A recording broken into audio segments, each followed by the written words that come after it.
Ladies and gentlemen, please welcome to the stage Sam DeMarco, Chairman of the Republican Committee of Allegheny County.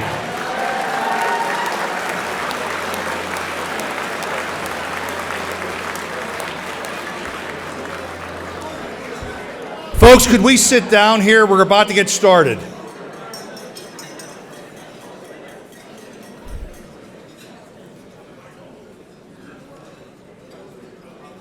Good evening.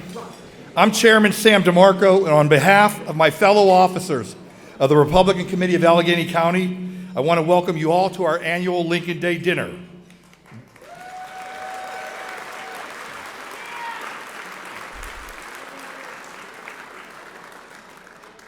I can only say, wow, what a tremendous turnout that we have here today.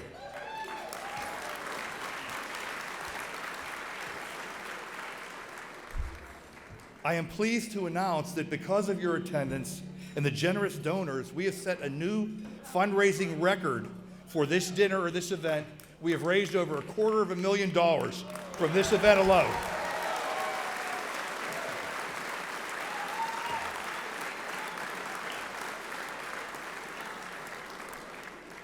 Please take a look at your screens to your left and to your right here so that you can see throughout the evening where we are recognizing our donors. I would also like to formally acknowledge our co-chairs, our event sponsors, our host sponsors, our Lincoln Club members, all of whom's generosity made this the event the success that it is.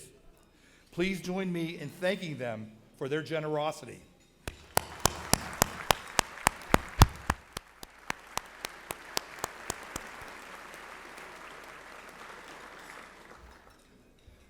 Now, those of you that know me can see that I'm excited. And my excitement about this year's dinner is only matched by my excitement about the new direction our county party is taking. We have been everywhere. We're in the press, we're on TV with a commercial, we're speaking and doing outreach to communities we used to ignore. We are truly on the move. Speaking of outreach, let us show you our television commercial that we designed solely to speak to disaffected Democrats. Please look at the screens. There was a time the Democrats made sense. They built things, they defended our values, they had room for everybody. Now look, they're talking socialism. They mock our faith and threaten our jobs. I oppose any additional petrochemical companies coming to Western Pennsylvania. This isn't your parents' Democratic Party. It's not yours. And it's time to think about what that means.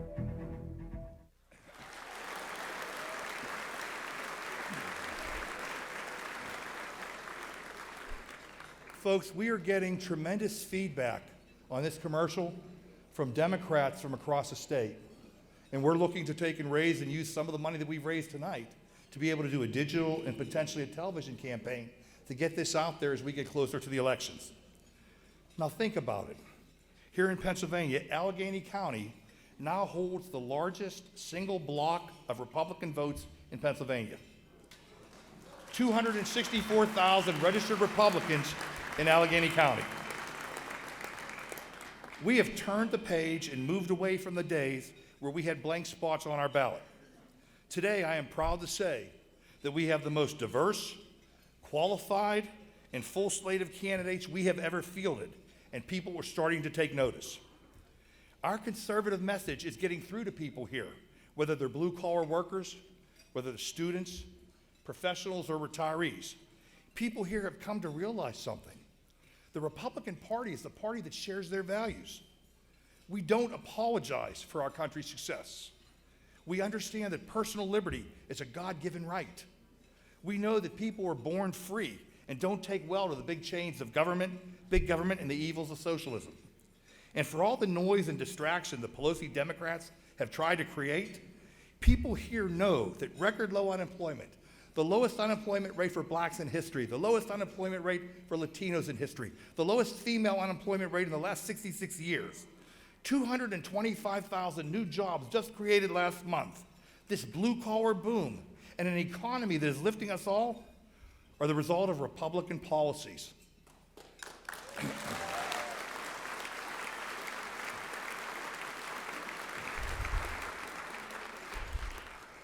and a Republican president, President Donald J. Trump.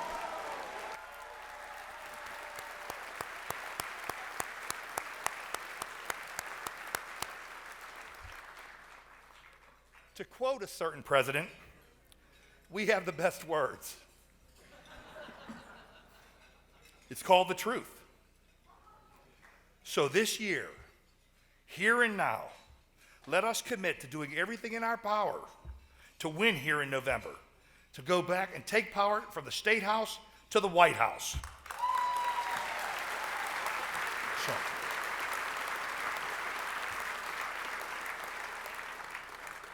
but first, let's begin by honoring our flag. I'm pleased to introduce my friend, retired Army Captain Sean Parnell, a patriot who will take back the 18th Congressional District for us. Sean will lead us in the Pledge of Allegiance. I pledge allegiance to the flag of the United States of America and to the republic for which it stands, one nation, under God, indivisible, with liberty and justice for all. Thank you.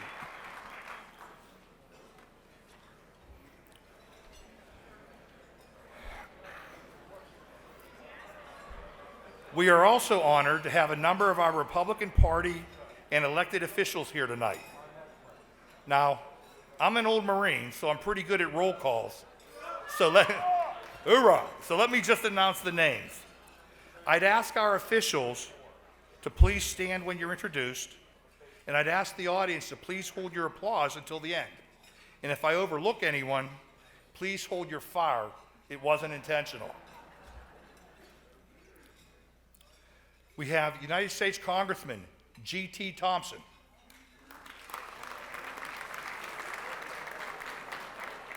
Former members of Congress Melissa Hart, Tim Murphy, Keith Rothfuss. From our Republican State Party, we have Chairman Lawrence Tabus, Secretary Andy Rowley, General Counsel Kathy Gallagher,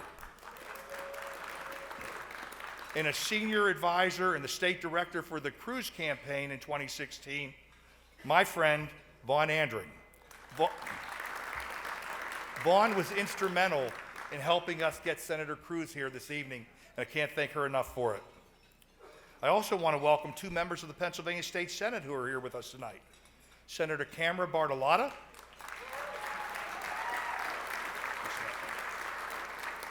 and Senator Joe Pittman.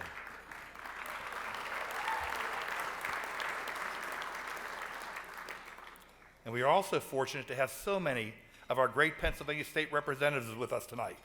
They include Majority Leader Brian Cutler,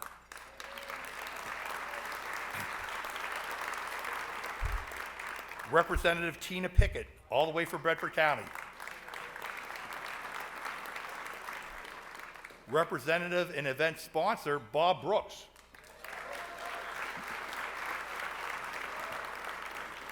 Representative Lori Misgorski, Representative Marcy Mostello, Representative Tim O'Neill,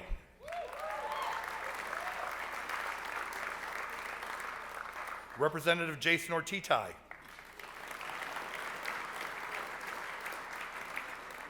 Representative Mike Piskarik,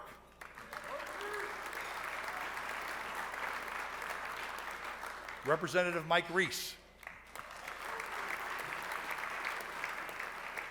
Representative Ryan Warner, my representative from the 44th District, Representative Valerie Gatos.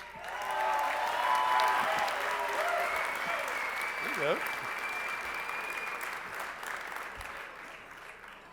I'll get that $5 from you later. Representative Josh Kale.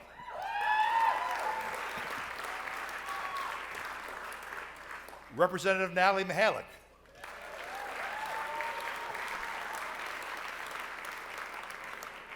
And rounding out our members from the House, I'm pleased to introduce a favorite son of Allegheny County, Speaker of the House, Mike Turzai.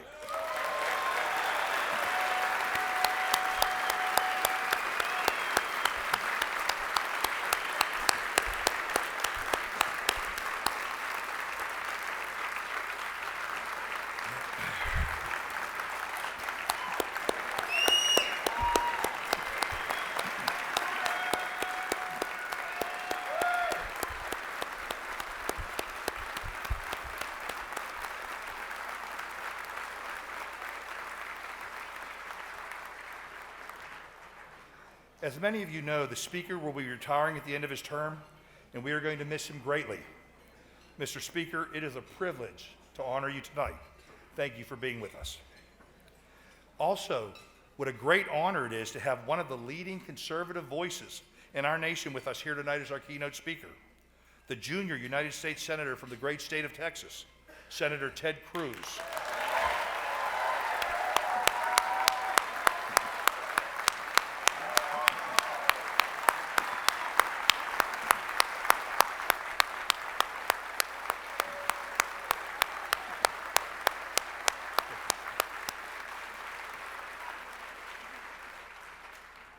Thank you, Senator, for being with us tonight.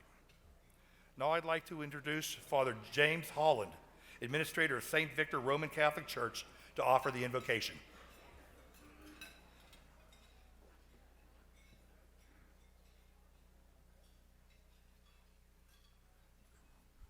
Good evening. Let us pray. In the name of the Father, and of the Son, and of the Holy Spirit, amen. Heavenly Father, we ask your blessings to come down upon us this evening as we contemplate those great gifts that have been given to us by our forefathers, life, liberty, and the pursuit of happiness, all of which comes from you. We tonight are a grateful people. We're grateful for so many things. Tonight, we thank you for the gifts of the food that we are about to partake. We thank you for those who have made and have served us so wonderfully. We thank you for the gifts of those people you raise up to care for those who go without tonight. Most of all, we ask you to continue to bless our great country, the great constitutional republic of the United States of America. We ask these blessings now in the name of the Father, the Son, the Holy Spirit. Manja, manja.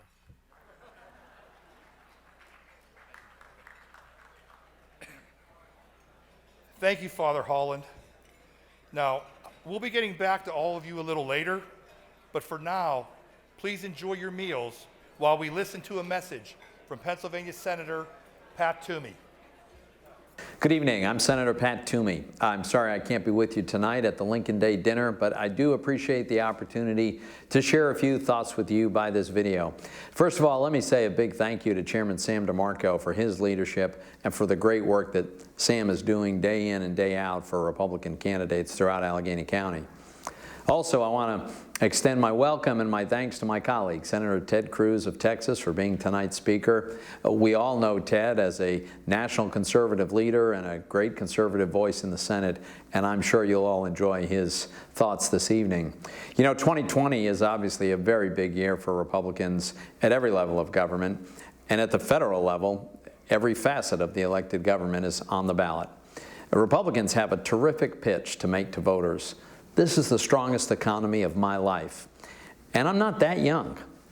And it's due in large part to the tax reform and the deregulation that we Republicans in Congress and President Trump pushed through in these last several years. Our country is just inarguably safer than it was in 2016. President Trump has taken out two of the most dangerous terrorists in the world. Iran is finally being held to account. Our southern border is more secure than it's been in ages, and the administration is taking on sanctuary cities, just to name of the few ways in which we're all working to make this a safer country. We've also been confirming conservative judges at a pace that has never before been matched. 2 outstanding Supreme Court justices, 51 circuit court judges, and 133 judges on district court benches across the country. Now, compare this list of accomplishments with the pitch that the far left is now running from the Democratic Party. Forbidding private health insurance altogether in favor of Medicare for all. Completely banning fracking, which would deal a devastating blow, certainly to the Pennsylvania economy, but far beyond that as well. And so many tax increases, it's a wonder if any of us will be able to keep any of the money we earn if they had their way. Of course, this doesn't even begin to include the failed impeachment the Democrats pushed against President Trump. Let's face it, many House Democrats and some in the Senate, they've been waiting since the inauguration of President Trump to begin the impeachment proceedings.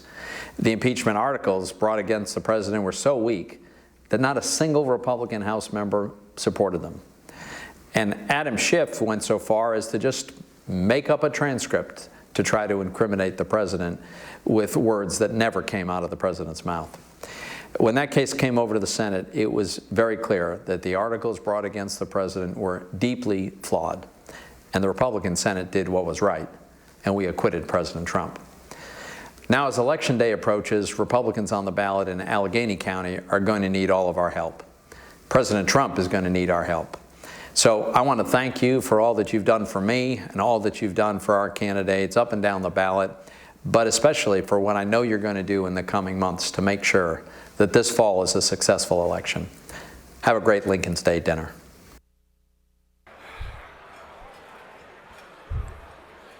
Ladies and gentlemen,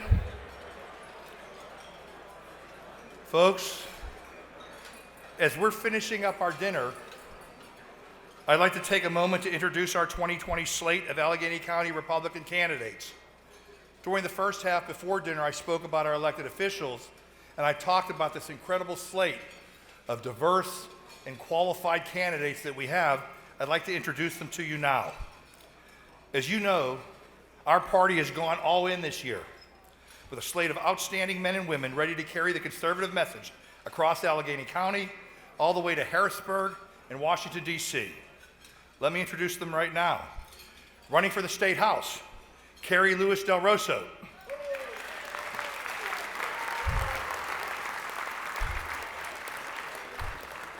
West Point graduate, Army intelligence officer, Iraqi war veteran, and Bronze Star winner Rob McCurry.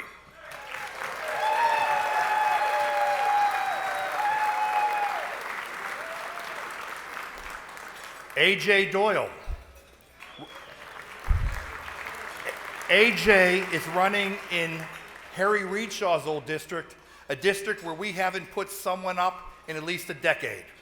Thank you, A.J. Danny DeVito. Danny is running in the 45th district, challenging Anita Kulik. Thank you, Danny. Linda Book.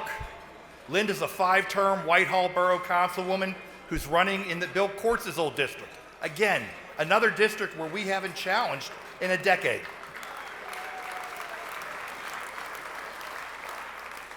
Libby Blackburn is here as she's running in the 28th. Tom Kirsch is here. Tom is running. Your candidates for the Pennsylvania State Senate, Swickley Borough President Jeff Neff.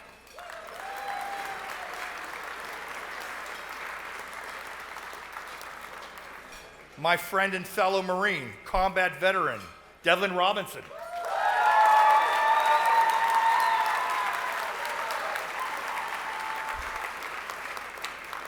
And an incredible burst of energy that's running against Jim Brewster in a seat we haven't challenged in over a decade, Nicole Ziccarelli.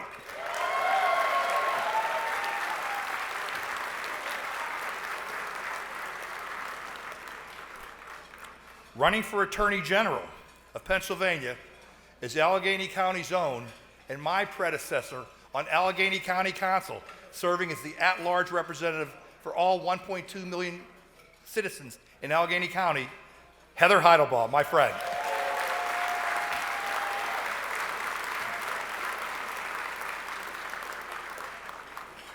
Someone who I met recently, but I can't tell you how impressed I am by him, our candidate for State Auditor General, Tim DeFore.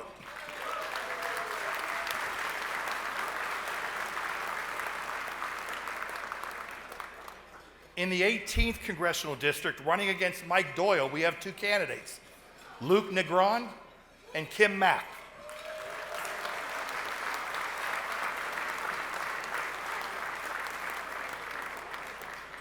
And last but not least, your candidate to take back the 17th Congressional District from Connor Lamb, Sean Parnell.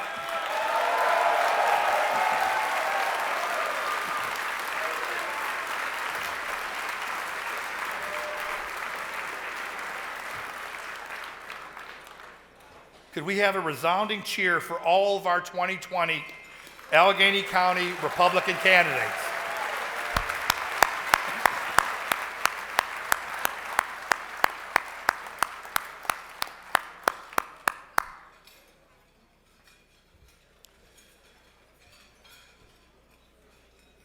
Dave Majernik? Where's my friend Dave? He's got to get up here. Come on, Dave, work your way through this crowd. No, get up here. Dave, we're going to do the awards. Okay? Meredith Dolan, Ryan Rabia, Mary Iorio, Jeff and Gwen Steigerwalt, and Roger Valente, please report up here to the stage.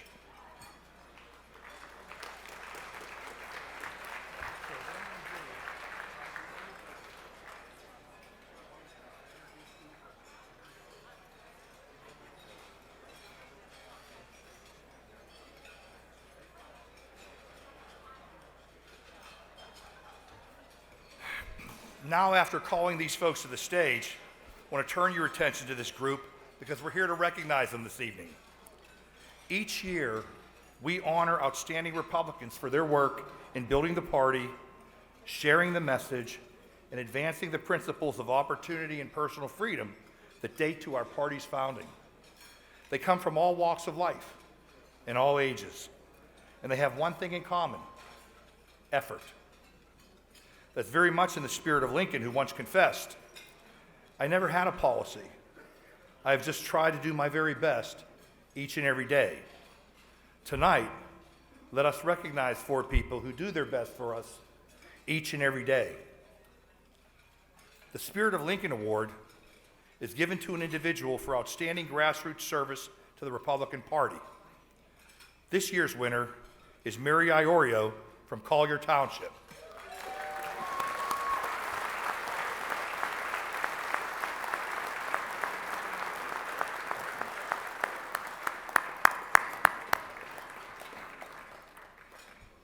The B. Kenneth Simon Award is given to an individual for lifetime service and support to the Republican Party. But for tonight's award winner, you can't just give it to one, because where you see one, you see the other. Both of these are so committed to the party and to helping all of us succeed. This year's winner are my friends, Jeff and Gwen Steigerwalt.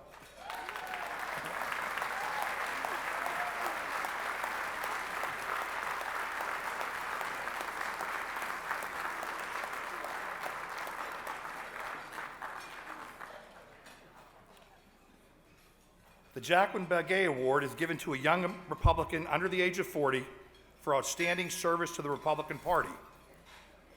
Our Republican Award winner tonight is Corey Barsky, Vice Chair of the University of Pittsburgh's College Republicans.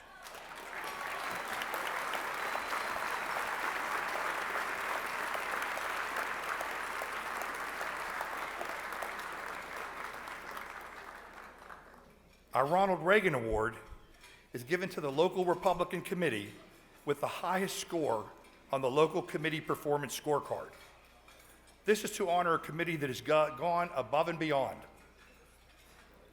This year's winner is the Quaker Valley GOP.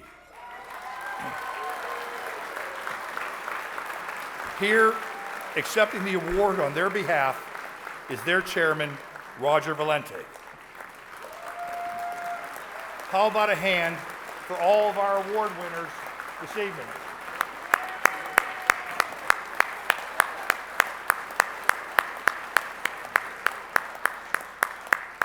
Thank you very much.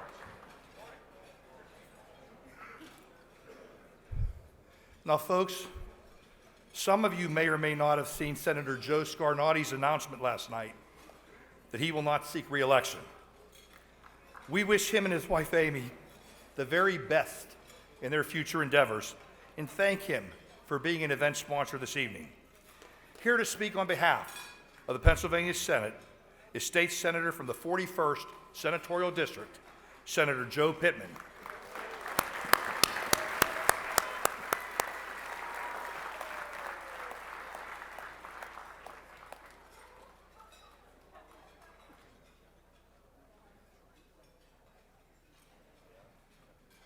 Mr. Chairman, thank you.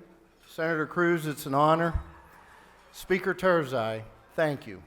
Thank you for what you've done for our Commonwealth, for Allegheny County, and most importantly, thank you for being the voice of those who have no voice, the unborn.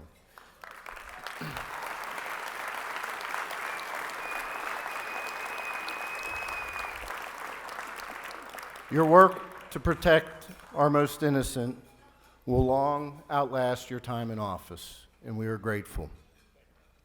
It's an honor for me to be asked to speak on behalf of the Senate Republican Caucus.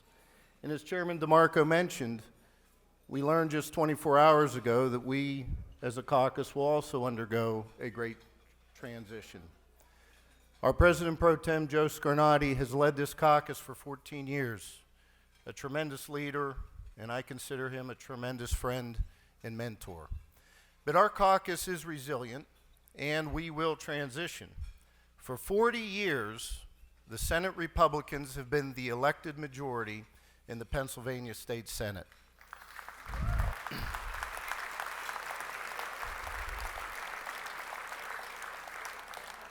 And during that time, this caucus has been able to be an agent of change, and it's also been able to be the firewall that prevents the Commonwealth of Pennsylvania from becoming the Commonwealth of Virginia. And the reality is, if Governor Wolf had his way, we would be the Commonwealth of Virginia. But thanks to the Senate Republican Caucus and our brothers and sisters in the House Republican Caucus, we have been, throughout his tenure, the firewall in ensuring that we do not become what the Commonwealth of Virginia has become.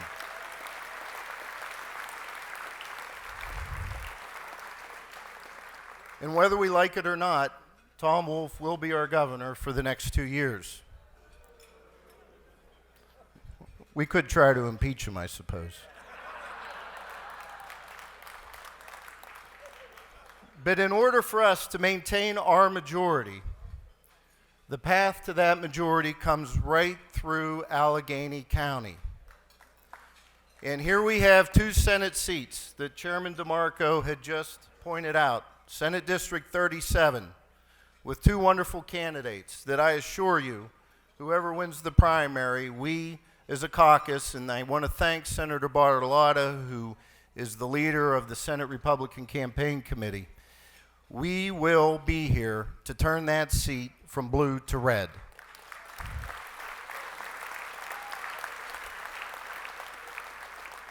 And I particularly want to shout out to Nicole Ziccarelli, our candidate from the 45th Senatorial District. I've gotten to know Nicole over the last couple months, and she is the real deal. She's a fireball. She has it together. She has nerves of steel, and I think it's largely because she's the mother of 4.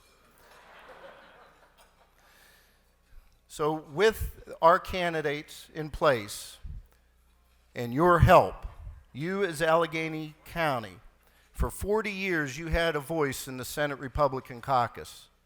But today, when Senator Bartolotta and I walk into the caucus, you have no voice. Here you are as Allegheny County, the single largest county that hosts registered Republicans in our Commonwealth, and yet you do not have a voice in the Senate Republican Caucus. But I know on November 3rd, you will change that, and you will bring us 2 voices to the state Senate. You'll ensure our majority for the next decade to come, and we'll make sure Tom Wolf never gets his wish and turns us into the Commonwealth of Virginia. Thank you all, and God bless you.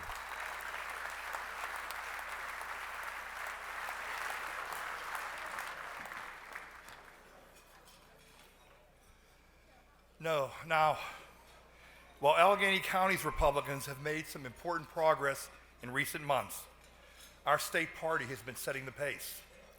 Our new state chairman has been rebuilding our party, raising the funds to share our message, and finding a stellar field of statewide candidates. Chairman Lawrence Tabus is here tonight, and I'd like him to share a few of his thoughts, report on some of the progress, and introduce the statewide candidates who will be turning Pennsylvania red in November. Ladies and gentlemen, Chairman Lawrence Tabus.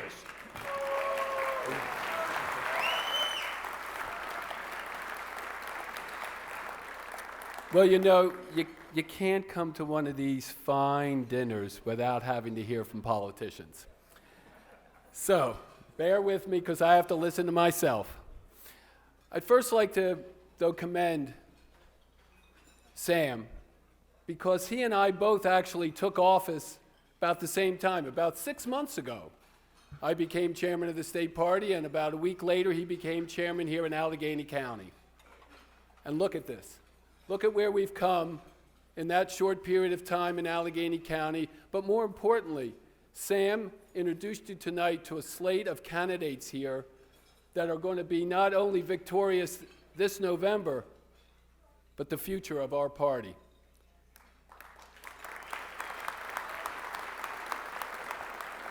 So I congratulate you, Sam, on a great night, and you've been a trusted advisor and a good friend, and when Sam talks to me on the phone, I know I better get a book out and a pen and take notes because he quizzes me later.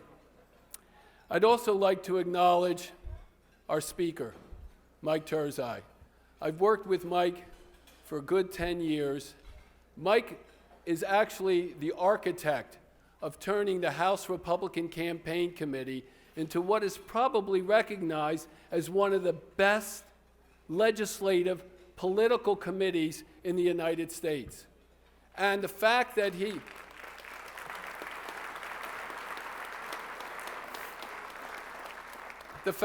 won back the majority and then kept it is due in large part to the HRCC and the model that he created. God bless you for that. But I also want to thank you very much, Speaker. The Speaker promised me at the end of my speech tonight he would not rip it up.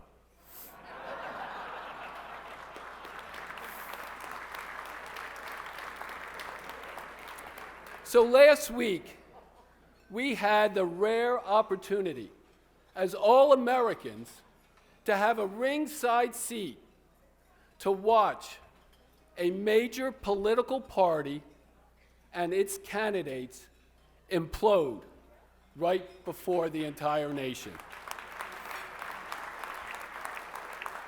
Consider what happened last week. For 3 years, the Democrats' sole strategy to defeat President Trump in his re-election was impeachment. That strategy failed miserably last week.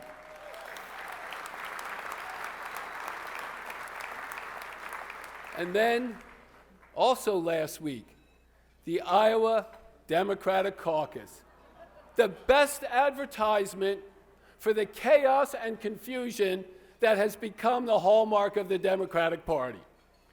And Punxsutawney Phil, and Senator, you may not know who he is, wonderful person, animal. Punxsutawney Phil actually made 2 predictions the week before. He predicted that winter would be very short and would end soon. But he also predicted that the Democratic candidates for president would have their campaigns end equally as soon. And then the January employment numbers came out. 225,000 jobs were added in January, 42% more than the experts predicted.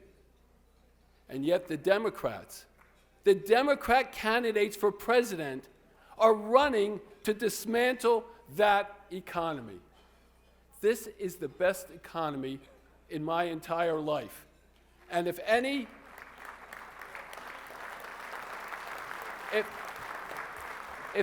American chooses to give that up for what they were promising and saying in New Hampshire and Iowa, then they're in the wrong country. Now, the Democrats consider Allegheny County to be a safe win for them. They've had many victories here. But I would say this. Look at this room. Look at this. It's a Thursday night in February, and there's nothing good on TV, I checked. And yet, you all came here. In fact, based on Sam's remarks, some of you even paid to come here, it appears. Sam, my check is in the mail. You made the effort. You showed up. This is the reason that Allegheny County is looking at a new future. And Senator Cruz, I would say to you that this room tonight is proof that our Republican Party of Pennsylvania is going to contest every single region in this state, go after every single voter, and we will make sure that everyone hears our message and comes over to our side.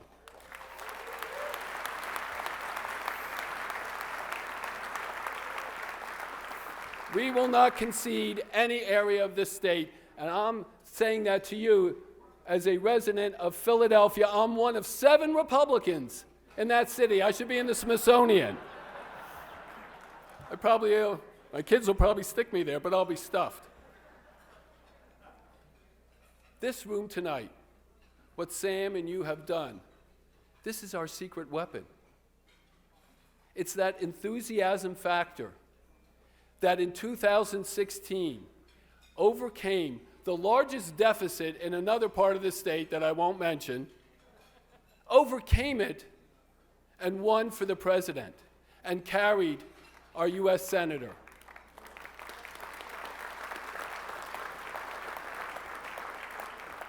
We will use that energy and we'll use that enthusiasm to also elect 3 highly qualified row office candidates. We must win those offices. Auditor General, Attorney General, Treasurer. Our party hasn't held those offices for 80% of the last 20 years. There's no checks and balances on your cousin Tom Wolf and his other cousin Josh Shapiro. We have to win those back, and we must do it with wage an aggressive campaign. But beyond that, and I have 2 of those candidates here tonight, and they're going to just talk for a minute each to introduce themselves. But those 2 candidates and our third one, Treasurer Stacey Garrity, they're going to help our entire ticket in 2020 because they are going to help our party appeal to a broader base of voters than we've had in the past because the Republican Party is open to everybody, and we have the candidates to show that we care about everybody.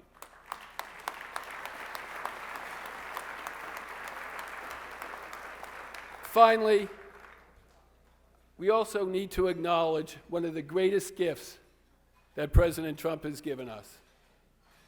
And yes, it's the economy. He's done great and the things with China and standing up to them. But the greatest gift that he has given us is that we now have the confidence once more to feel optimistic about our nation and our future.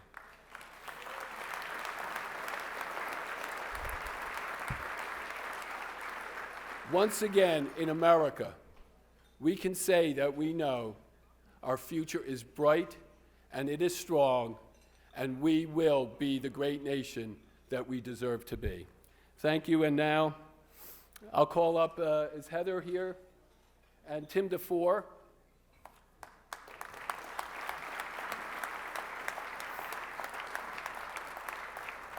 Heather, come a little front. Heather, I've known Heather for 15 years. She's one of the best election law attorneys, second, of course, to me.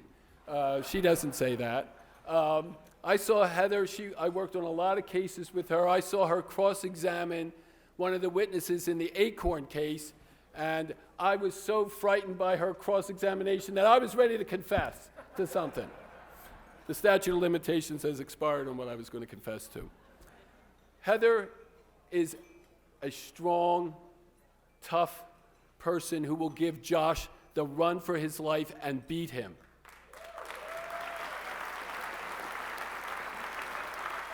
And Heather only wants to be the chief law enforcement officer of Pennsylvania, not use it as a stepping stone for some other office.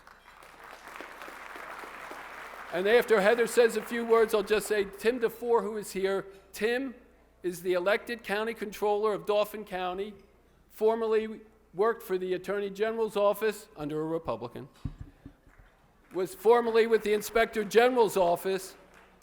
He's running for Auditor General. He is the type of person who will watch these tax dollars as if they were his own to protect us. So, Heather, you want to say a few words? Thank you, Chairman DeMarcos. Thank you, Chairman Tabus. My name is Heather Heidelbaugh. I'm running for Attorney General. I'm your hometown girl, and I can beat Josh Shapiro. No more Democratic AGs. We need a Republican back in the AG's office. Will you help me?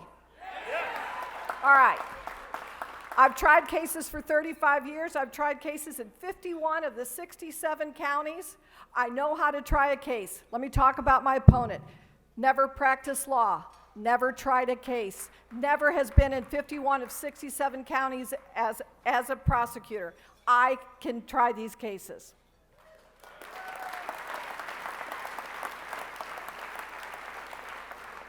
My opponent says experience doesn't matter. This article, major drug case in shambles after prosecution mistake. 50 drug lords are going to go free because Josh Shapiro's office made a mistake. February 4th, 2020. Experience matters. I tried the Acorn case. I spent a year taking down Acorn. 2009, we defunded Acorn to the tune of $1.5 billion.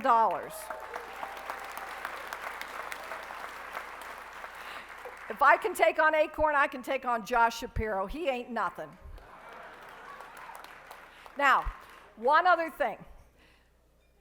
He thinks he's going to win this race.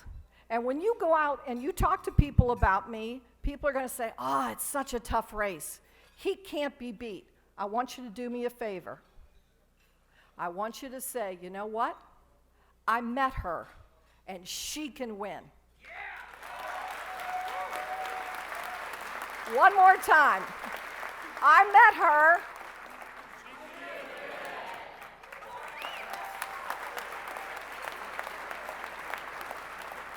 Oh, good evening. Now, there's another prediction that Punxsutawney Phil made that didn't make the news. And he said that the winner of the Auditor General's race for this year would be African American, bald, wear glasses, and was handsome. There's only one person I can think of.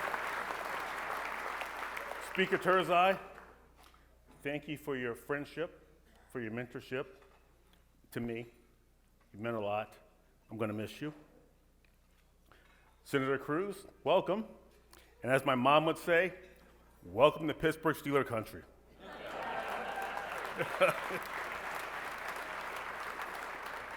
And I'm not going to speak for long, so I'm going to finish with this. You probably heard me say it before. Since 1961, there has been only one Republican Auditor General. Since 1961, and that was in 1989. So all those years of not having the proper checks and balances. Well, you know what, ladies and gentlemen? I'm going to end that. Because you know what? To me, crisscrossing the state, being here, coming in second, is not an option. Allegheny County, I love you because you love me. And I think it may be because I'm a University of Pittsburgh alumnus. Hail Pitt. And thank you. Thank you.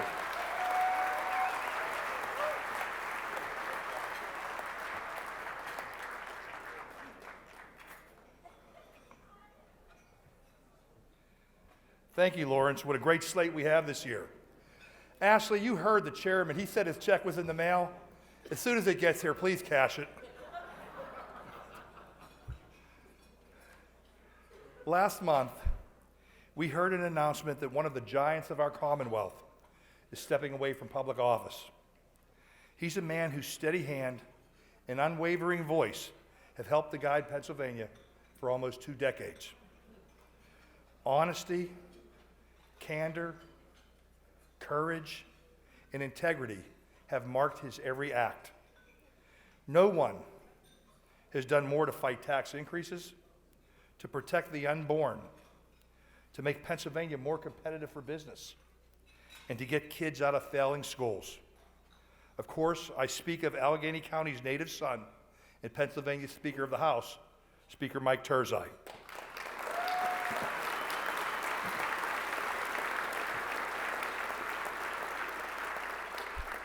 I'd like everyone to turn their attention to the screens for a special tribute.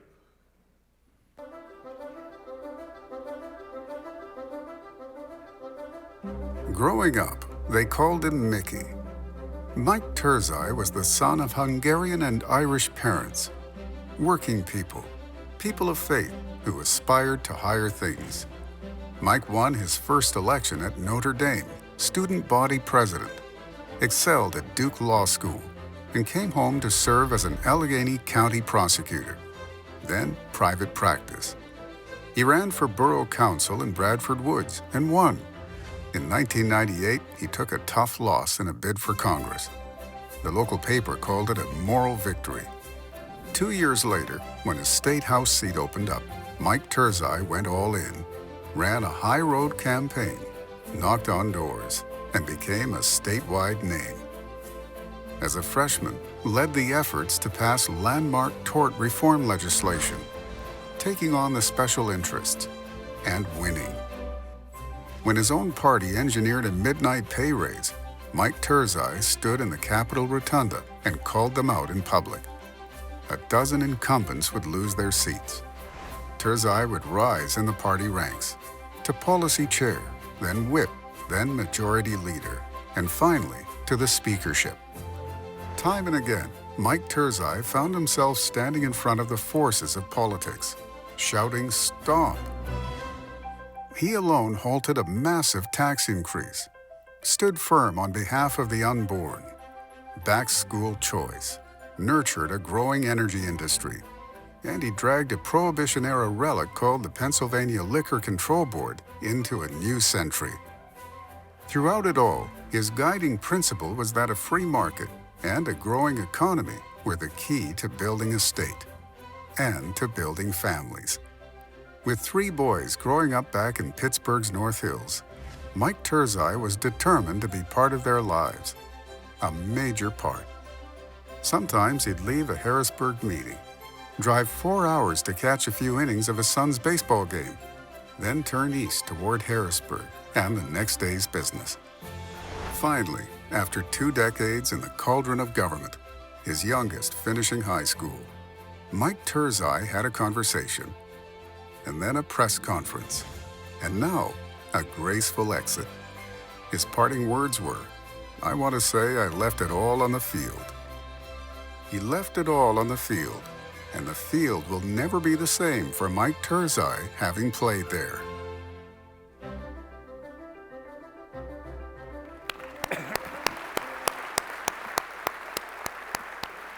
Ladies and gentlemen, please join me in recognizing a political giant, our own Mike Turzai.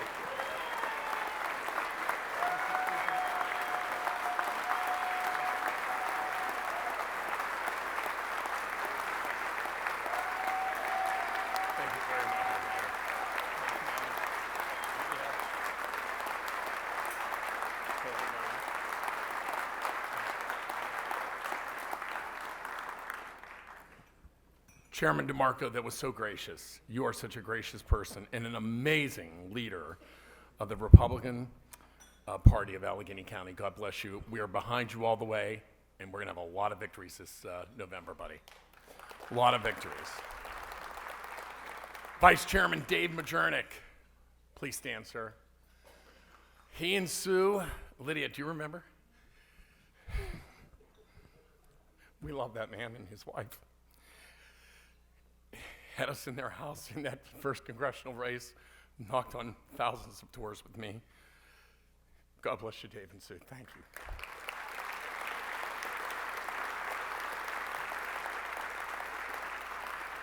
Former Chairman Bob Glancy. Bob, please stand. Robert, Allegheny County Chair, the Republican Party. Bob gave thousands of his own dollars to the party to keep it going, and he was my first campaign chair when I won as state representative. Bob, thank you for being here today. Thank you, buddy.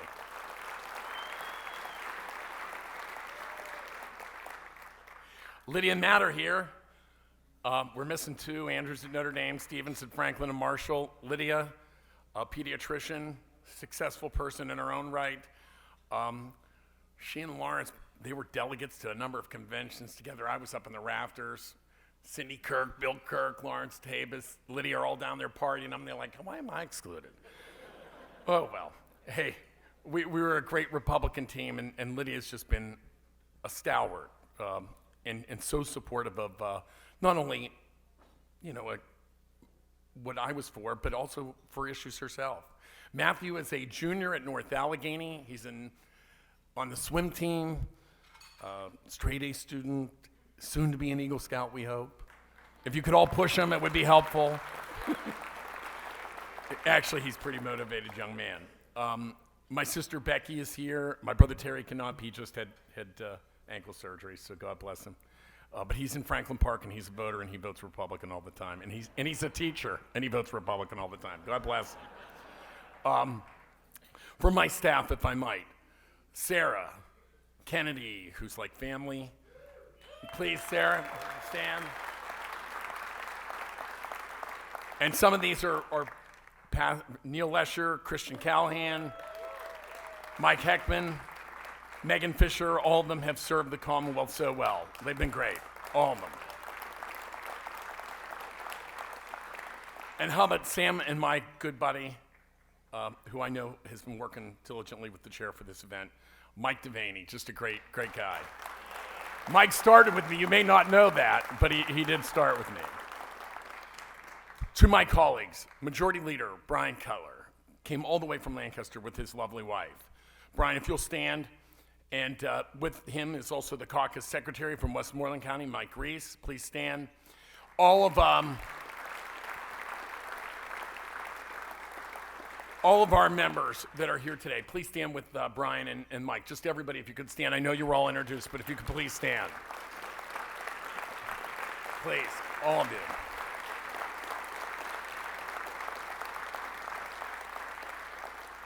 If I might, I was talking to one of the great state committee staffers, Mr. O'Neill here, and he was so kind. He said a nice compliment.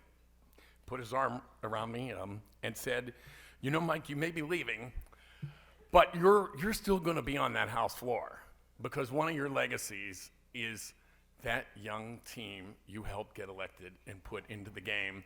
And I got to tell you, they are an amazing team. An amazing team.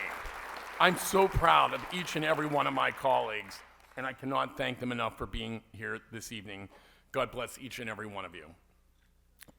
To my communities, you don't get to be speaker if you don't get to be state representative, right? And I'm blessed. We all come from great communities, but I love my communities and the friends that I've made there with Lydia in raising our three boys.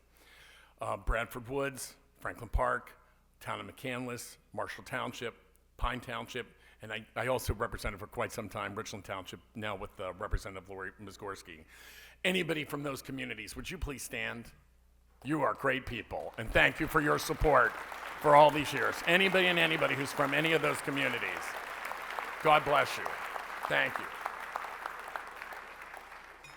Hey, I want to just say one thing about this upcoming year. We are so blessed to have Senator Ted Cruz here. I am not kidding you. Senator Cruz, thank you, buddy.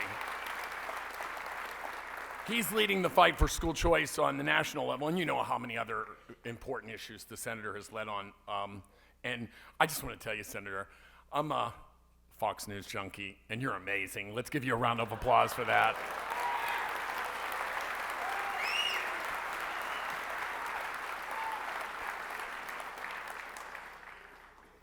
I'm so excited about this election and all of you here, because you are the backbone of the Republican Party, each and every one of you. You're making it happen, and it's going to happen big in this upcoming 2020 election. I'm telling you, it is.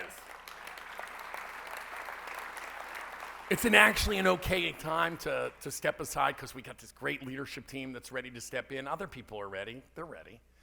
And with President Trump at the top of the ticket, here's the one thing I know. We don't have to worry about getting out the vote. Our team's coming out. That's for darn sure. Our team's going to be there. And we all know we got to get our friends and neighbors there too.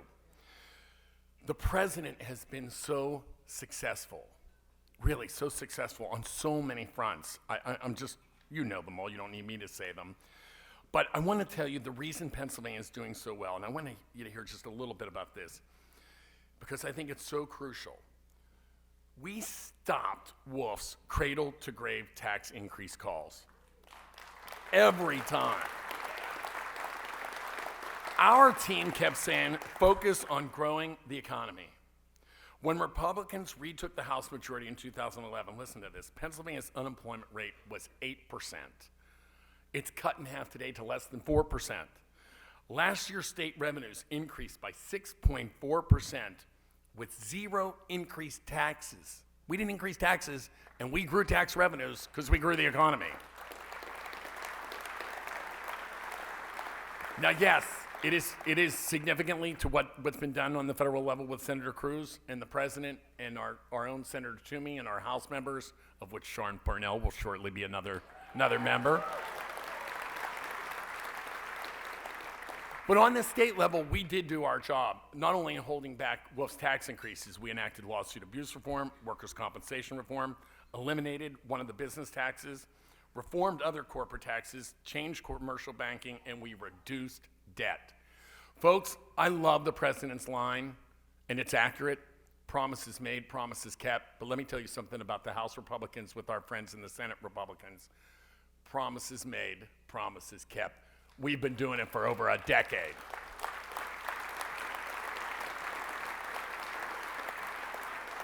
We promote jobs in energy and manufacturing. Our tax credit attracted a facility on a brownfield site in Beaver County with 7,000 skilled trade persons. And if you think we are not working with our friends in the trades, hand in hand, to keep Pennsylvania red, you would be mistaken, because we are about a working economy, period. We provided record funding for our public schools and individuals with intellectual disabilities. We know our responsibilities, but while the Pennsylvania teachers earn the second highest average salary in the nation, and we are paying on a state level over $2.6 billion into the teacher pension, it's actuarially required numbers, and overall we're paying about $5 billion annually to that. We support public education, but we also think one size does not fit all. And that those that want to go to a Catholic school or a Jewish school or a Muslim school or a non-denominational school or homeschool their kids, that's perfectly appropriate too. And we think charter schools are actually saving kids' lives. So let's stand for school choice too.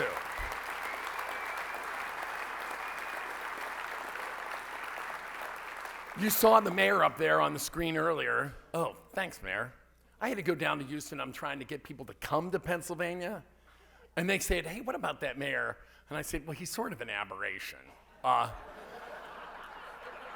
The rest of us don't really think like that in Western Pennsylvania. Senator, trust me, I'm telling you. And here's the thing, Republicans saved the city of Pittsburgh. We put the oversight board that got the city of Pittsburgh out of bankruptcy. We did that.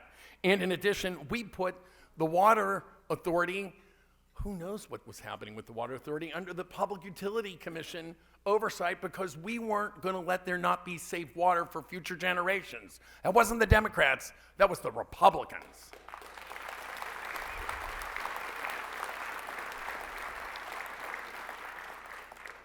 And I can also tell you, that was so kind,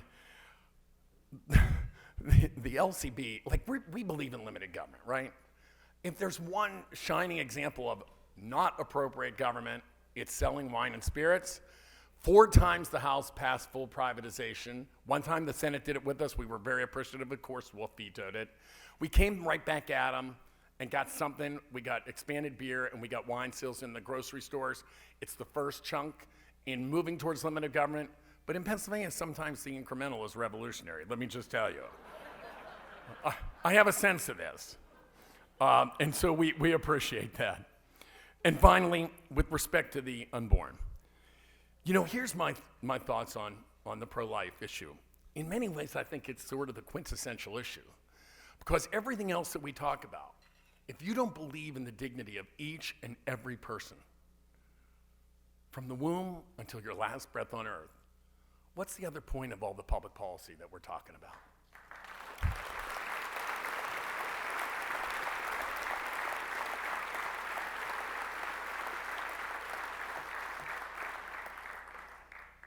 I'm proud to say that I've been a full-time dad, a full-time representative for my community, and a full-time Speaker of the House. I'm gratified that the team I've served alongside has stood up to some of the harshest winds of opposition and criticism, read the Post-Gazette, to do what's right and win on behalf of citizens of Pennsylvania. I know what strong, principled, compassionate leaders can do when they're willing to build coalitions and bring people together, no matter where they make their political home. Now, every 2 years, we make sure that the most important people in our lives, our family, our friends, our neighbors, are not getting lost in the 24-hour cycle of public life. I hope, for goodness sakes, that I did a really good job. And I can say this, Lydia, usually, and my 3 boys love me, and I love them, and that says everything.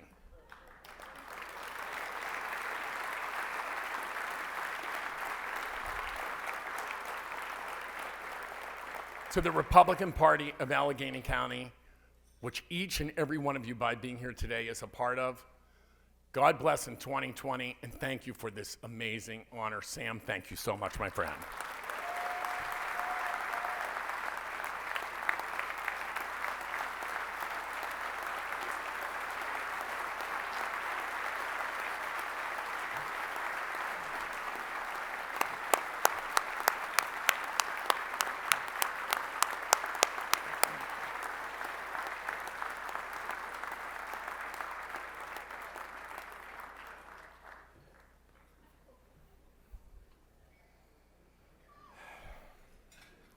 Now, the moment I know all of you have been waiting for. It's the moment you don't have to hear me talk anymore. Rather, we get to hear from one of our nation's greatest political figures, a great thinker, a conservative stalwart, a party leader, and a wonderful American. Ladies and gentlemen, please join me in welcoming our keynote speaker, the junior United States Senator from Texas, Senator Ted Cruz.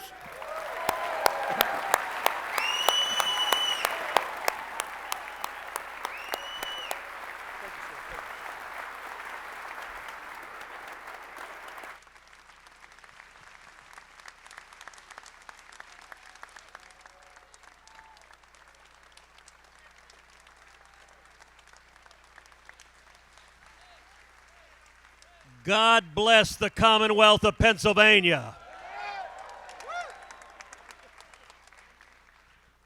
And God bless Pittsburgh. And let me say, as someone who grew up a Houston Oilers fan, that ain't easy to say. I am thrilled to be here with you tonight. And I've got some breaking news. As of this evening, the Iowa Democratic Party is halfway through counting the votes.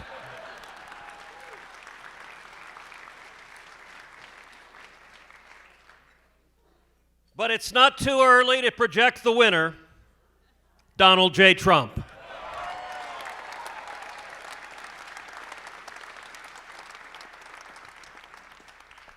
What a mess. All right, I don't know any of y'all if you've ever been to an Iowa caucus. You're literally in a gymnasium, and you go stand under someone's name. And then you stand up there and count how many people are standing there. By the way, these are the geniuses who want to be in charge of your health care and every aspect of your life. So, last week was an interesting week in this country's history. On Wednesday, the United States Senate acquitted the president of these ridiculous impeachment charges.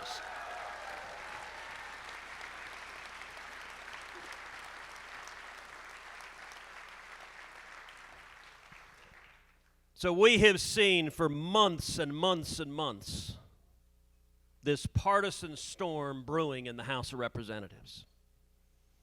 We've seen screaming rage as they were intent on impeaching the president. And by the way, facts didn't matter. Had nothing to do with the substance, had nothing to do with the facts, had nothing to do with the allegations. Had to do with the simple political reality that an awful lot of House Democrats are furious with the American people for electing Donald Trump President of the United States. And when we saw this partisan impeachment build, they had a one-sided trial in the House. They only heard from prosecution witnesses. They wouldn't allow the White House to cross-examine. They wouldn't allow the White House to participate. They rammed it through. And in the Senate, I'm happy to say we resolved we were going to do it differently. We're going to have a fair trial. We're going to listen to both sides, give both sides an opportunity to present their case, and then we're going to decide the case on the facts and even more importantly on the law and the Constitution of the United States. And so we listened to Adam Schiff. And we listened to Adam Schiff. And I got to say, in the course of the impeachment trial, you've got to envision it's a room of 100 senators there for 13, 14 hours a day and unable to speak. Like, I got to tell you, senators are twitching when you don't let them speak.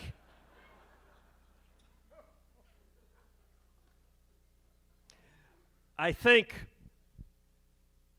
one of my favorite moments of the impeachment trial was the last of the senator questions.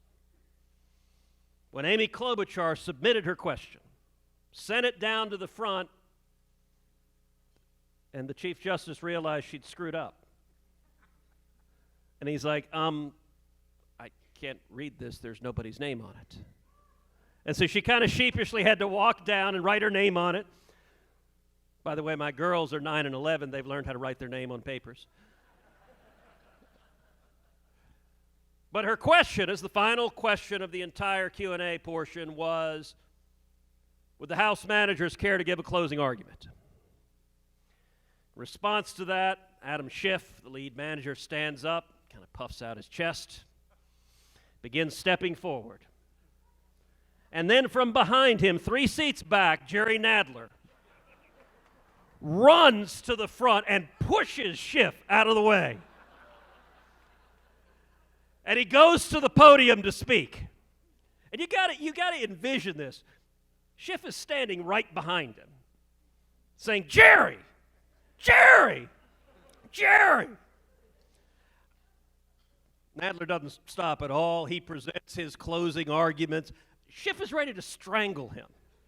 I got to tell you, half the senators are cracking up. At the end of Nadler's closing, I was tempted to rise and ask unanimous consent to give him 10 minutes more.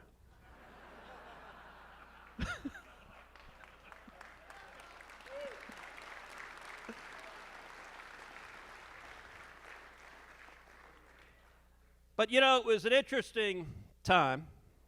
One of the things that I tried to do is I saw this mess coming. It was clear that we needed to stand up and explain what this was about. That we needed to dive into the substance and the Constitution that underlies it. Because impeachment isn't supposed to be a partisan crusade. If The Constitution sets the standard for impeachment, that is, whether the president has committed high crimes or misdemeanors, and the House neither alleged nor proved that. So one of the things that I resolved to do when the impeachment trial started, on the first day of impeachment, I launched a podcast. Now, I've never done a podcast before. Podcast, for those of y'all who don't know, just kind of imagine your phone talking to you.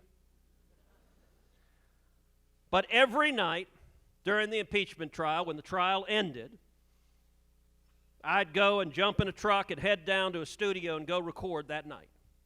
And look, the first night we ended at 2 in the morning, so I started recording at 2:46 in the morning. And just each night gave about 25 minutes of my thoughts. Here's what happened, here are the facts, here are the arguments, here are the constitutional issues. And it ended up, it's called Verdict with Ted Cruz, it ended up going from non-existent to skyrocketing to becoming the #1 podcast in the United States of America.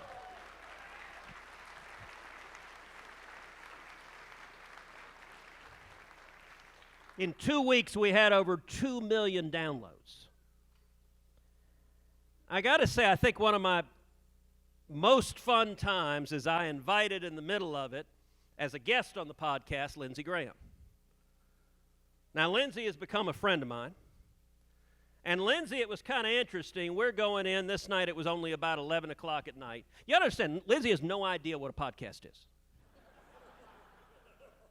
Lindsey still uses a flip phone. You remember when Trump gave out his number? Like Trump gave his cell phone number to the whole country in the middle of 2016, and Lindsey had to take his phone and stick it in a blender. So Lindsey's coming to film at 11 o'clock at night, and we film in this basement studio downtown D.C., and Lindsey's going through the alley. We're opening the door. We're walking down the stairs, and Lindsey's looking around going, all right, so if I'm never seen again, somebody tell him I was in an abandoned basement in downtown Washington. We sit down to film. Filming, we've got 2 gigantic microphones, each about the size of a football. We've got, shall we say, some inexpensive furniture and some 1970s shag carpet. Lindsey's looking around going, you're the #1 podcast in the country? Who the hell is 2? Some guy in a van by the park?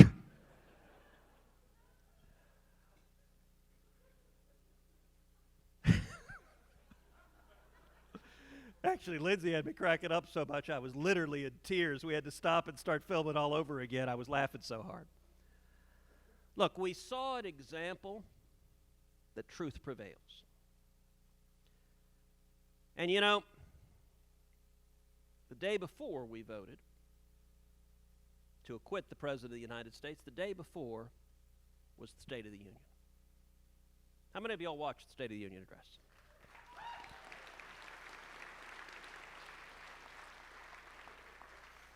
I got to say, I thought it was absolutely spectacular. I thought it was the President's best address I've ever seen him give.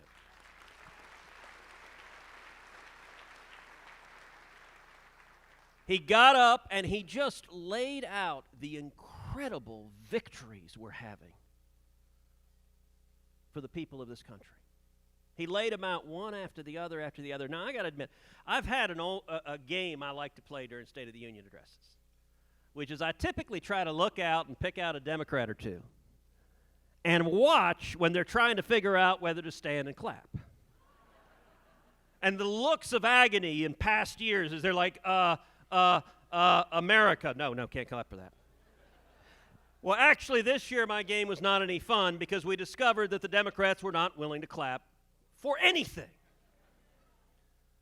It was really quite stunning. The president stands up and says quite rightly, as a result of the tax cut, as a result of cutting job-killing regulations, we have right now today the lowest unemployment in 50 years.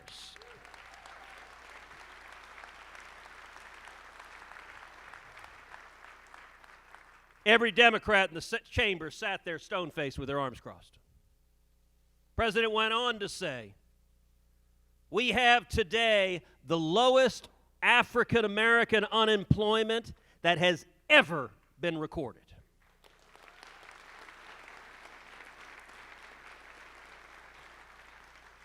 We have the lowest Hispanic unemployment ever recorded.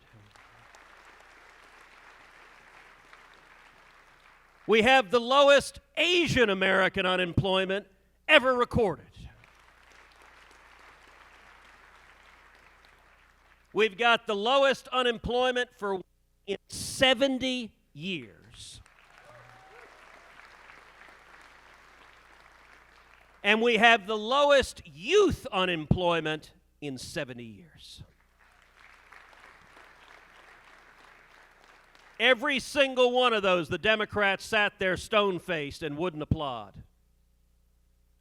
And then the president said something that I actually think is one of the most powerful statistics of the last 3 years. He said in the last 3 years, 7 million Americans have come off of food stamps and 10 million off of welfare.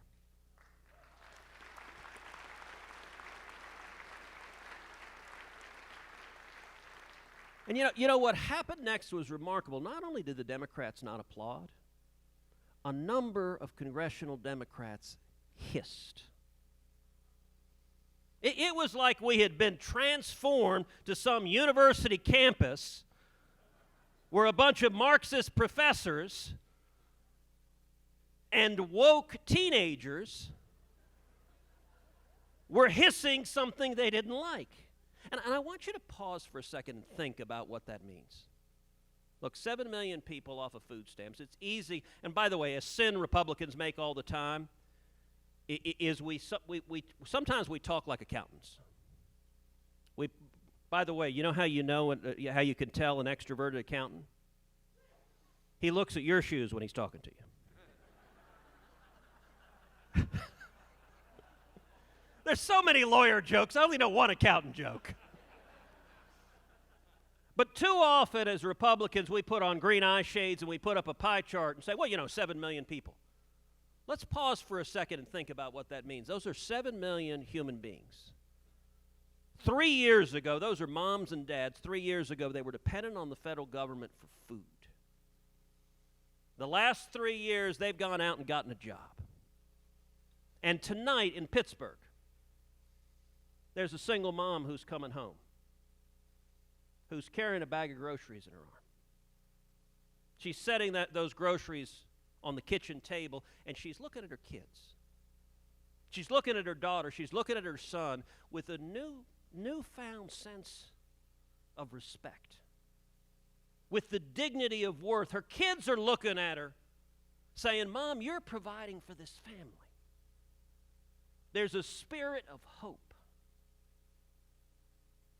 And I got to say, it was just sad to hear the message that congressional Democrats were saying, that people getting off of food stamps, getting off of welfare, standing on their own feet, providing for themselves, that they were going to hiss that because they're telling the American people they want to keep you captive and dependent and voting for Democrats the rest of your life. That's what the stakes are. They're dramatic. Look, it ended with Nancy Pelosi ripping the speech in half. By the way, my suggestion to the president is next year, laminate the speech.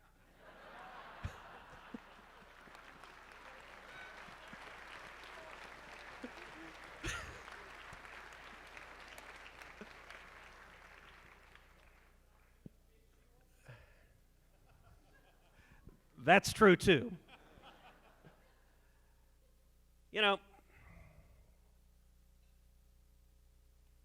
Where this country is right now, there's a reason I'm here in Allegheny County tonight. Because Allegheny County is the center of the universe right now. You look at our country, this is a battleground. And it is entirely possible, as in 2016, that the entire presidential race will come down to the Commonwealth of Pennsylvania.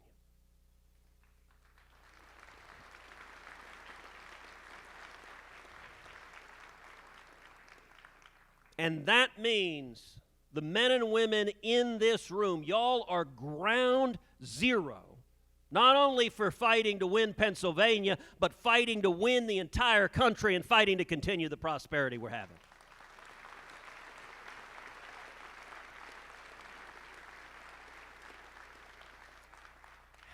And you know, an interesting thing happened. You look at national politics. I got to say, by the way, I thought the video y'all put together is fantastic. Really good and an important message. And it actually encapsulates, so something that happened with today's Democratic Party. This is not your father's Oldsmobile. And these ain't your dad's Democrats. You look at the national Democratic field, they are bat crap crazy.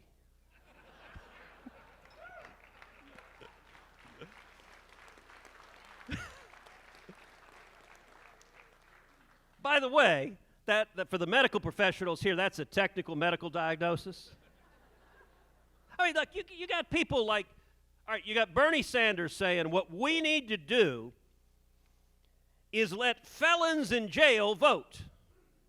Because you look at our country, and really what we need is more murderers casting ballots. From their cell, mind you. That's his proposal. You look at how radical today's Democratic Party has become. When Obama was president, the Democrats, I think, made a fateful decision. They chose between two traditional favored children, so to speak, in the Democratic Party.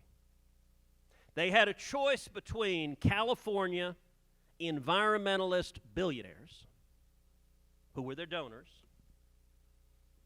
or blue-collar union members who were working at steel mills.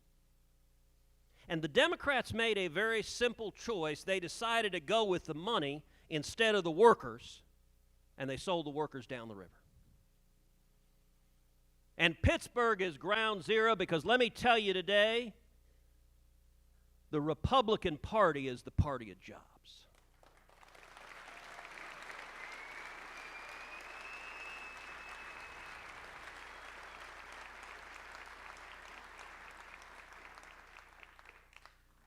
And if we want to win going forward, you want to talk about populism, you want to win going forward, we need to be the party of working men and women. We need to be the party of truck drivers and steel workers and cops and firefighters and waiters and waitresses and the men and women with calluses on their hands who know how to work for a living.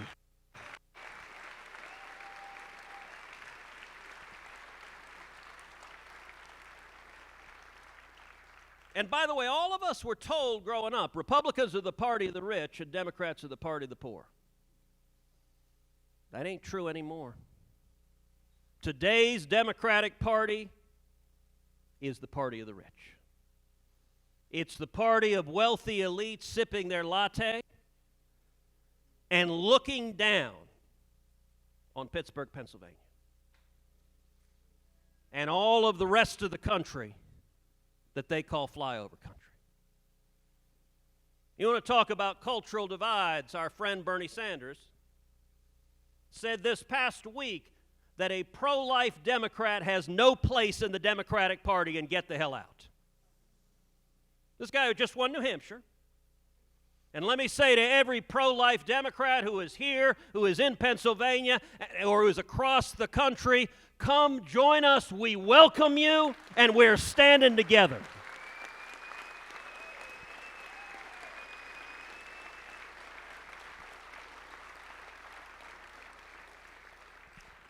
A couple of years ago, I did a series of 3 debates with Bernie Sanders on CNN, town hall debates. 1 on Obamacare, 2 on taxes. In the course of that debate, I pointed out, I said, you know, Bernie admits he's a socialist. A lot of the rest of the Democrats pretend they're not. Bernie admits it. So I got a simple question for you, Bernie.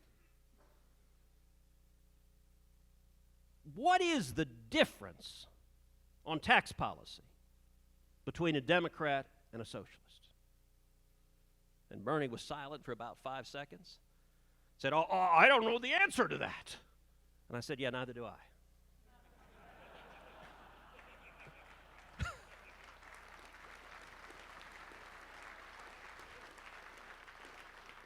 You want to talk about how extreme and out of touch the National Congressional Democratic Party has gotten. Today, the Senate voted on an amendment that I introduced, an amendment to commend and thank our servicemen and women and the administration for taking out and killing General Soleimani, the worst terrorist still alive.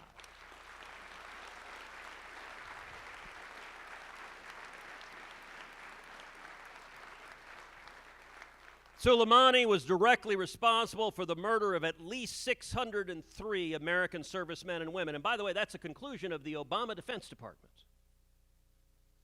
He was leading the world's leading state sponsor of terrorism. He was actively planning a terrorist attack to murder more Americans. And the amendment we voted on today, I actually took word for word from an amendment that was passed in the Senate when President Obama took out Osama bin Laden. That amendment, thanking President Obama, thanking our servicemen and women, back then it passed 100 to nothing. Every Republican, every Democrat voted for it.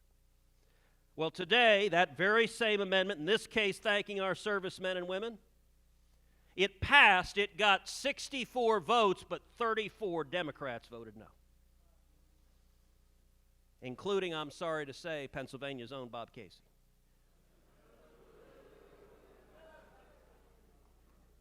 Who knew? Who knew he was there?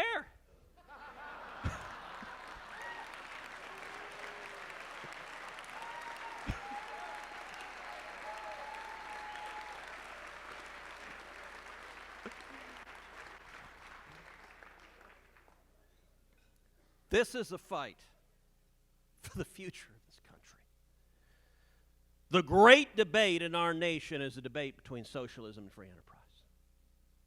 And it's a debate that matters. And I want to encourage you guys, a couple of things. Number one, speak the truth. Look, the facts are on our side. Let me tell you the dynamic in Pennsylvania and across the country. Conservatives win when we effectively articulate what it is we believe. Liberals win when they effectively obfuscate what they believe. Why is that? Because their ideas don't work and ours do. You know, socialism has produced misery and poverty and suffering all across the globe. Ronald Reagan powerfully said in the height of the Cold War, he said, the thing liberals never seem to understand is on the Berlin Wall, the machine guns all point in one direction. As a Cuban American, the way I like to put it is the thing liberals never seem to understand is if you go down to Cuba, the rafts are all going in one direction. Just once, I want to see a Hollywood liberal go down to Key West, get themselves an inflatable raft, and head 90 miles south to a socialist paradise.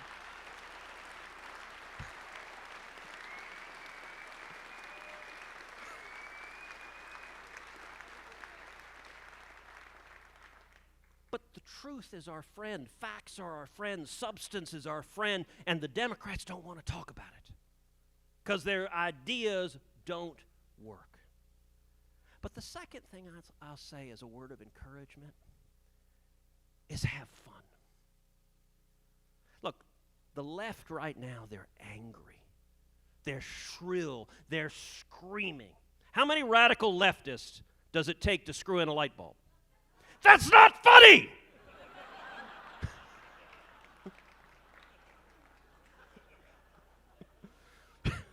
By the way, I asked that a few weeks ago, and someone in the back of the room called out, well, how many does it take?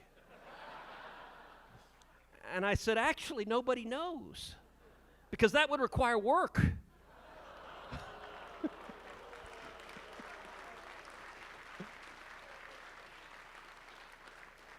But too often, Republicans, too many of us act like we got a stick inserted somewhere it doesn't belong. Like we just need to lighten up, like when they're being so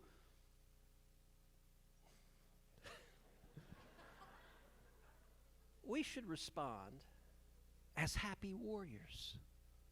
We should respond with joy, with the winsome truth that freedom works, the winsome truth that our Constitution is a compact protecting the liberty of every American that has produced the freest and most prosperous nation the globe has ever seen.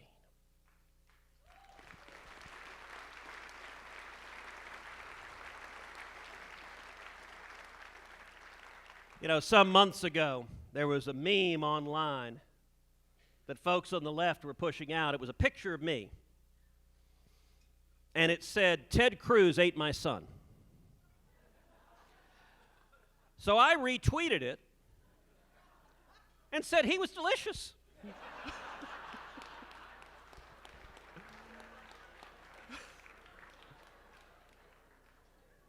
When we speak with joy, when we speak with truth, when we speak with love, that's how we win not only Allegheny County, it's how we win Pennsylvania, it's how we win the United States, and it's how we preserve freedom for our children and their children's children. That's what we're doing together, and I am honored and proud to be here fighting for that shining city on a hill that is the United States of America. Thank you, and God bless you.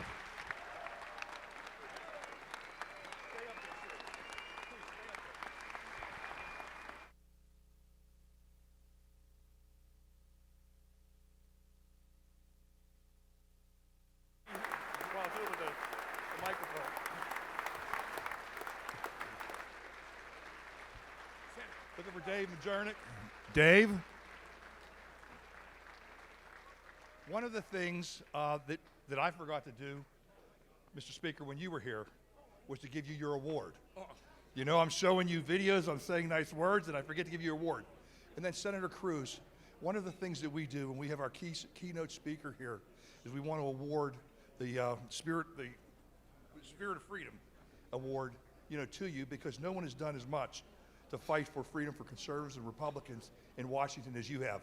And it's not just now when President Trump is there, but we want to thank you for everything you did when President Obama was in office, as you tried to take and stop Obamacare when it was trying to be put in place. So Dave Majernik would like to award you Congratulations. the Spirit of Freedom Award. You want to stand there, get a picture? Right here, come here. The Speaker. And then we're going to get...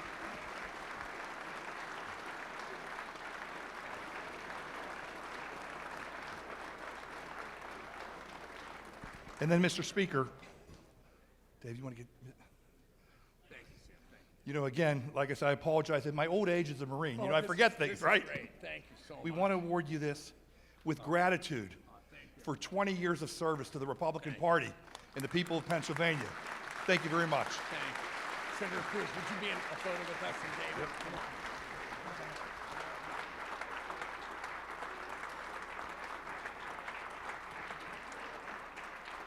Thank you for the kind words. Thank you. Thank you, Senator. Amazing. Thank you, Mr. Speaker.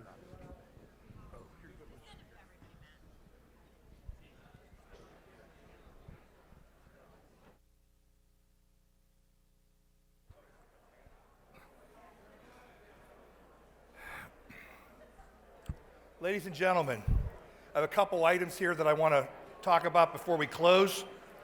One, I'd like to recognize someone who's meant a lot to the Republican Committee of Allegheny County. Tomorrow's his last day, but for the last 2.5 years, this young man has been doing a tremendous job trying to keep this committee together, trying to answer all the calls from all the committee members, trying to get your petitions, trying to get your lists, trying to get your appointment forms, trying to get everything put in place. Could I please have a round of applause for Mr. Ryan Rabia?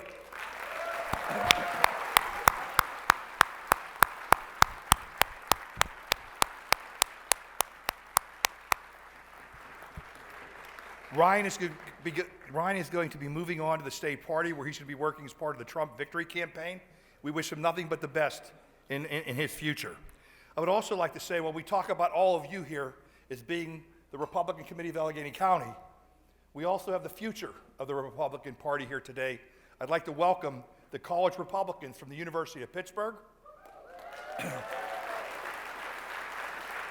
from Robert Morris University, and from Duquesne University. Thank you all for coming. I'd also like to recognize someone that's been extremely helpful to our committee and to our candidates. She came here last year and became the chair of the Young Republicans here in Allegheny County. She worked hard starting from scratch, trying to build a program that was in disarray. She's done a phenomenal job. Today they have over 50 members. Her name is Meredith Dolan. I'd like to recognize Meredith. Thank you, Meredith. Meredith is going above and beyond because her job and responsibility is to help get petition signatures for the president to ensure that he gets on the ballot, which we know are not a problem. But yet she's also allowing us to work with the folks who she manages, Dallas McClintock, Ashley Presnor, who are up here who do such a phenomenal job. These folks are out helping our House candidates get their petition signatures so that they can get on the ballot. I want to thank them all. Thank you very much. It was also brought to my attention tonight that we missed a candidate, missed two, I believe, that were running for office that I was unaware of. Vincent Fusca is running in the 18th Congressional District, circulating petitions. And Mr. Heckman is running in the 28th District, and I met him at the reception earlier tonight, and I apologize, I can't remember his first name, but I welcome anybody that's willing to step up and circulate a petition to put their name on the ballot to represent the Republican Party in the citizens of Allegheny County. So in closing, thank you all for coming tonight. I hope you enjoyed yourselves. I hope we can look forward to you coming next year. Be careful going home. God bless you. God bless America. Thank you very much.